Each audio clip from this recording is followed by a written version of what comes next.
Bonjour tout le monde, nous sommes sur le circuit de compétition de Slovakia Ring qui, comme son nom l'indique, est en Slovaquie.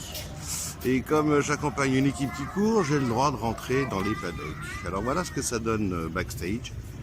Là vous avez tous les stands des partenaires, la presse, Eurosport, etc.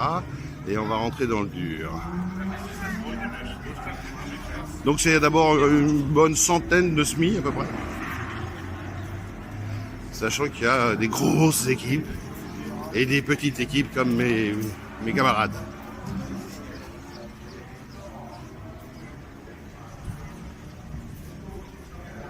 Donc là on a des pneus. Ben oui. Il y a un stand Dunlop, un stand Michelin et chacun a son équipementier préféré. Il y a de la bière pour ceux qui veulent. Voilà, et là on est carrément derrière les paddocks. Et on va commencer d'ailleurs par les grosses équipes. Voilà ce que ça donne derrière. Donc là on a un Kawasaki. Voilà à quoi ça ressemble un camion Kawasaki. Là on a Bridgestone, l'autre fournisseur de pneus. Mais il y a des moteurs aussi. Et donc la piste est là, juste derrière. Le stand BMW visité par des gamins. Voilà l'équipe officielle Yamaha.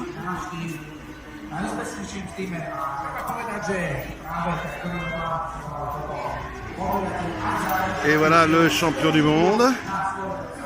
Ça c'est le japonais qui dirige le truc. Essayer de m'approcher un petit peu.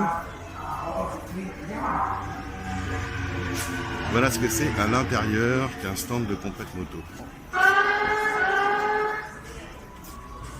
Donc là, Honda France. Et il y a une deuxième équipe, tant qu'à faire, Honda.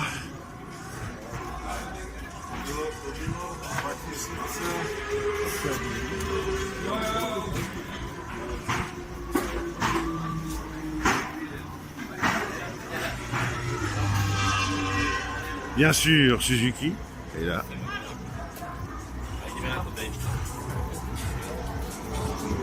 Kawasaki.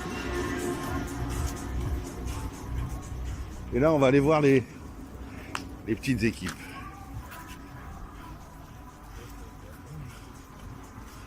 Alors, il est 11h. La course commence à midi. Jusqu'à 20h, c'est 8 heures d'endurance. Sachant que la prochaine étape, c'est le Mans. Carrément, le Mans. Le mythique, le célèbre Mans. Donc voilà ce qu'il y a à l'intérieur d'un...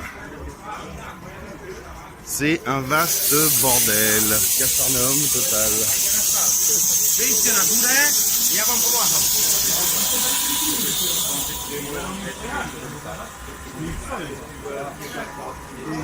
Il y a même des motos de secours.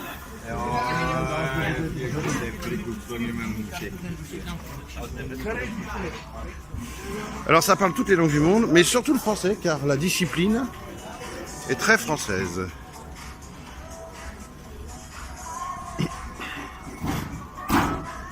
Bien sûr, il y a une buvette, hein, faut pas décoller non plus.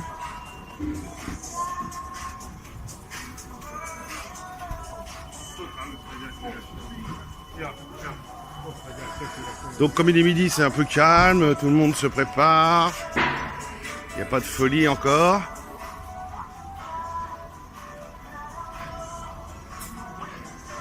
Et là, nous allons rentrer chez mes camarades du Team 202.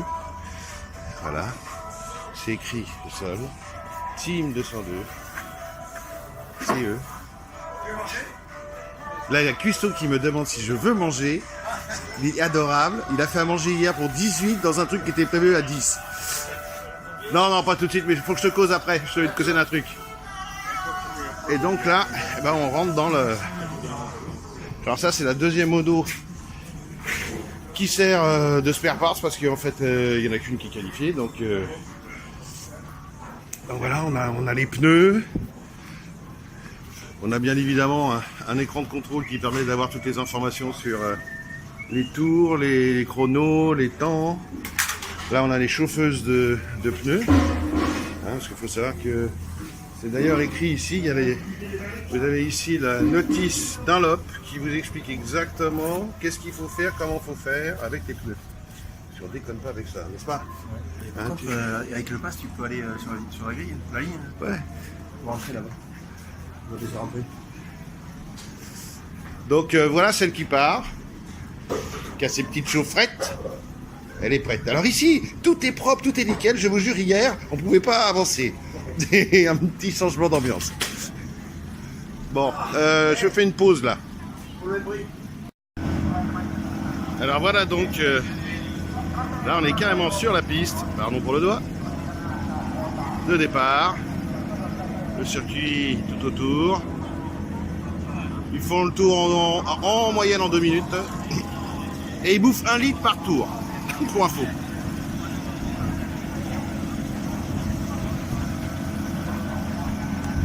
Donc on va les rejoindre. Alors je vais vous dire une connerie tout à l'heure. La moto que j'ai filmée dans le paddock, c'est celle-là qui est de secours au cas où. Mais on va taper des pièces dessus, on n'a pas le droit de la prendre en tant que telle. Donc je sais pas où ils sont les pépères, mais normalement ils devraient déjà être là.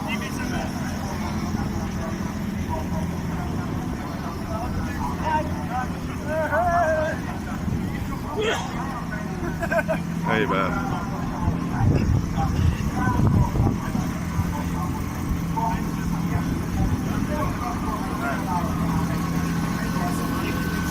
Alors là, il y a une autre partie du team 202 qui s'occupe du pilotage. C'est-à-dire que c'est eux qui disent s'il est premier, s'il est deuxième, s'ils doivent s'arrêter, s'il y a une merde, tout ça, s'il a oublié son casse-dalle, tout ça, c'est eux qui le font. Elle est où la moto? Elle est où la moto? Dernier. Entrée pénultième. Ah ouais, c'est vrai qu'il part en dernier, j'avais oublié. Il part en dernier. D'ailleurs, en fait, pour la petite histoire, il y a eu un coup fourré en fin de qualif. Honda qui eux ont des moyens mais colossaux, complètement colossaux. La moto est arrivée du Japon il y a 2 semaines. Elle a été construite, préparée et réglée pour ce circuit. Alors vous imaginez bien que les amateurs ont pas ce niveau-là. Comme pendant les qualifs il a plu, tout le monde était monté avec des pneus pluie. Et quoi, 1 heure avant la fin des qualifs, il s'est arrêté de pleuvoir et la piste a séché. Et en fait, Honda a rentré la moto. Eux, ils changent les pneus avant et les pneus arrière, tout, ils changent tout en 10 secondes. Donc il a changé pour mettre des pneus qui sont des pneus que seuls eux ont, clairement. C'est le pneu à 1000 boules. Hein. Et donc il a tapé un score mais monumental. Et ce qu'il faut savoir, c'est que pour se qualifier, il faut être à 109% maximum du meilleur temps, du meilleur chrono. Donc lui, dans les derniers tours, il a tapé des records complètement dingues. Et en fait, aucune des motos du Team 202 n'était a priori qualifiable. Voilà, on a du beau, hein. Attention, hein. Regarde là. Là, il y a du cylindré, hein.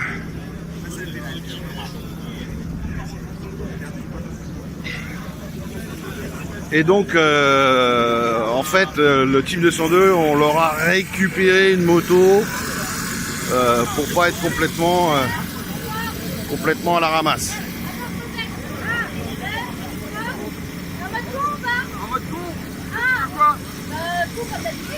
Bon, comme d'habitude, voilà.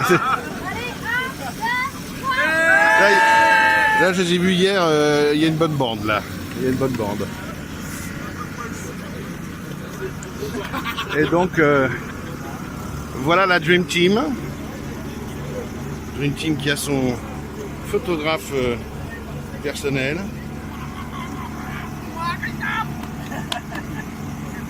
Donc il faut repérer la moto 22 pour le Team 202, c'est facile à se rappeler. Hein. Donc c'est celle-là qui court.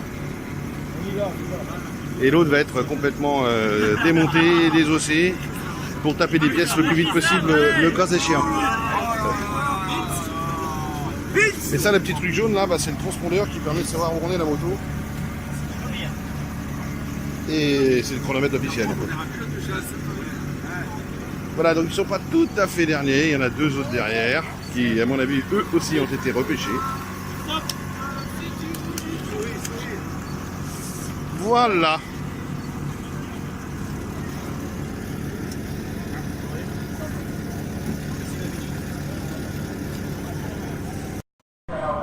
Donc voilà, les deux petits jeunes m'ont viré un peu chiant parce que je pouvais sortir au bout là-bas, mais bon.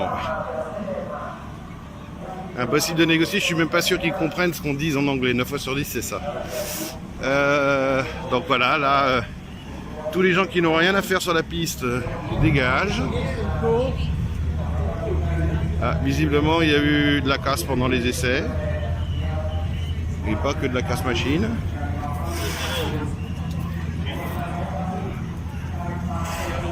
Et donc nous allons assister incessamment sous peu au départ de cette course pour le championnat du monde d'endurance moto. Donc voilà, je me suis mis dans la petite casemate des drapeaux. Là, il n'y a plus que les pilotes et les mécanos.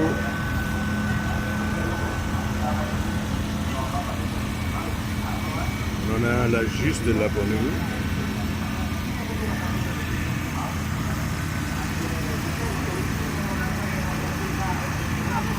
Le départ dans quelques instants. Bon, combien un peu de retard à l'allumage pour le départ. Ça, donc c'est le petit cockpit du Team 202 avec un écran qui lui permet de savoir où en est le pilote. Et pour vous faire la comparaison, voilà la même chose chez Sébastien Loeb. Hein, c'est pendant la même cour, quoi. C'est clair. Et voilà tous les petites casemates qui permettent de donner des infos au pilote pendant la course. Donc voilà, il est pareil, il vient de tester son micro, il a le chrono qui est prêt, il a ses écrans qui fonctionnent, on est au taquet là. Perfect. Alors ce qu'il faut savoir, je disais, ce qu'il faut savoir, c'est qu'il y a aussi une compétition d'endurance de voitures. Et actuellement sur le circuit, là-bas au bout, vous voyez des voitures qui tournent. Donc ils font alternativement les échauffements et les qualifs auto-moto.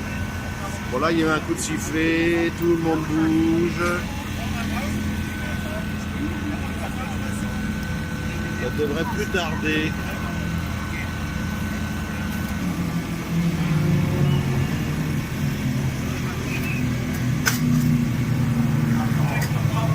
C'est assez curieux de voir les voitures tourner sur un circuit où vont tourner les motos dans 10 minutes.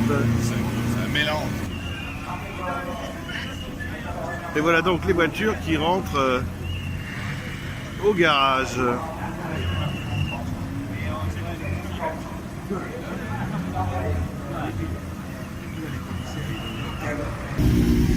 Bon, je viens de me faire dégager du pitbox parce que j'avais pas le bon badge.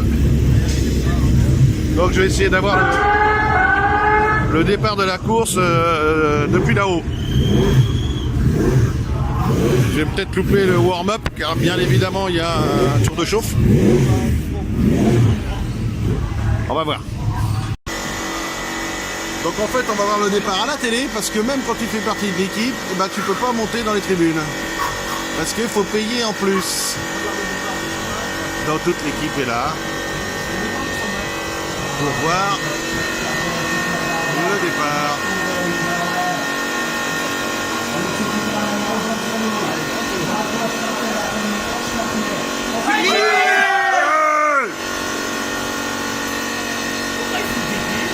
Il est bon. Sur les caméras en face. Ouais.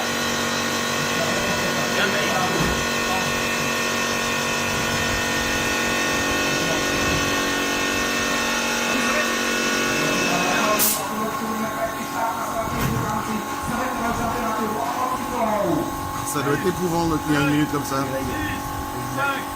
4, 3, 2,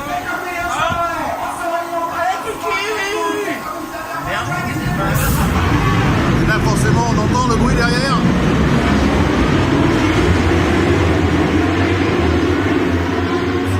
Et la 2 il est parti.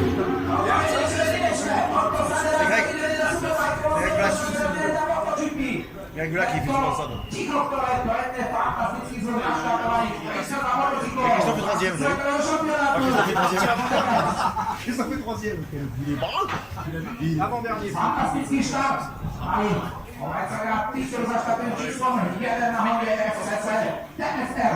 Premier gauche, ils sont très très chauds.